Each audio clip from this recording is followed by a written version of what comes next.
that kind of wraps up this book. Like I said, Team Dog is the name of the book. How to Train Your Dog the Navy SEAL Way. And good stuff in there, not just for dogs, but for humans as well. And Mike, obviously appreciate your service and not only what you did when you were in the teams, but everything you've done and did once you got out of the teams. And thanks for coming on the podcast. Now, I know you got a bunch of things going on right now. Yeah. Well, first off, I appreciate you having me on. It's an honor, and I'm happy to do it. Yeah. In terms of everything I have going on, I mean, to me the crux of what I would pass on to anybody listening is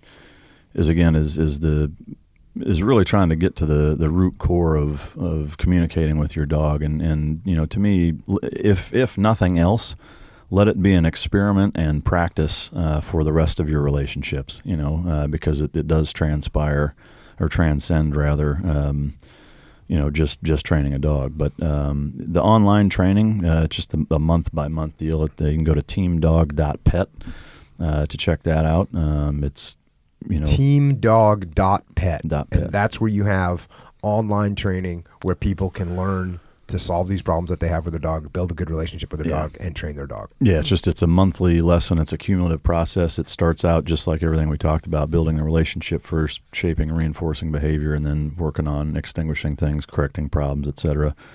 We're in the halfway through the second year of it, and it's gotten some really good feedback. There's forums I get on there and I answer questions every Monday with all the members, and people interact with each other and give each other advice and post videos and a bunch of other stuff. We're going to launch some affiliate partnership programs here with people, getting other people to sign up soon. But that in conjunction with the book, and then launching Tricos training franchises, which are going to augment all of the people out there that are subscribers. So basically, it's working with certified Tricos and Team Dog trainers all over the country that have these franchises everywhere that help you go through this monthly training curriculum. And, the crux of it, though, is, just like with anything, you need help from some people. You need guidance with learning Olympic lifts or jiu-jitsu moves or whatever. But, you have to put the time in yourself. But this will allow people to seek some guidance in person from people if they're having specific issues or whatever that they're not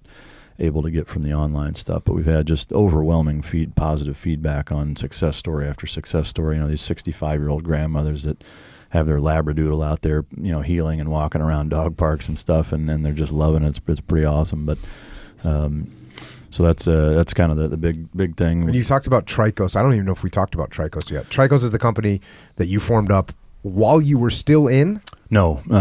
So this is actually my second dog company, but I formed it a little over 5 years ago.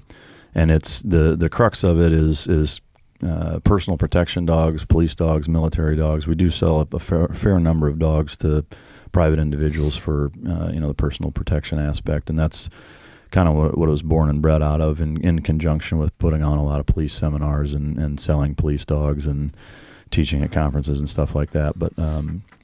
So that's my for-profit company. If you, in terms of everything that I have going on, the best place to go is just MikeRitland.com. That is the resource that talks about the Team Dog online stuff, the Tricos stuff, the speaking engagements, the book for that, or the franchise stuff coming up, or even the Warrior Dog Foundation, the books that I've written. It's kind of a landing page of everything that I have going on. MikeRitland.com. And the Warrior Dog Foundation, again, you mentioned a couple times, but just give a little bit of a plug for that so people know what it is. So Warrior Dog Foundation, we started it back in August of 2010. We've taken in a little over 80 dogs at this point.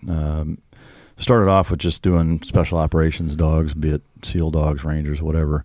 And we've taken in a lot of police dogs, contract working dogs, military working dogs, and kind of our main goal and function with that is to act as an indefinite sanctuary for those dogs first and foremost. When we get them in, we evaluate them. Some of them we've been able to repurpose, rehabilitate, and get to police departments, and some of them have come in, spent a few months, and then we've gotten them back to service with working with them and kind of unwinding their mind a little bit, using a lot of the same principles that we've been talking about today.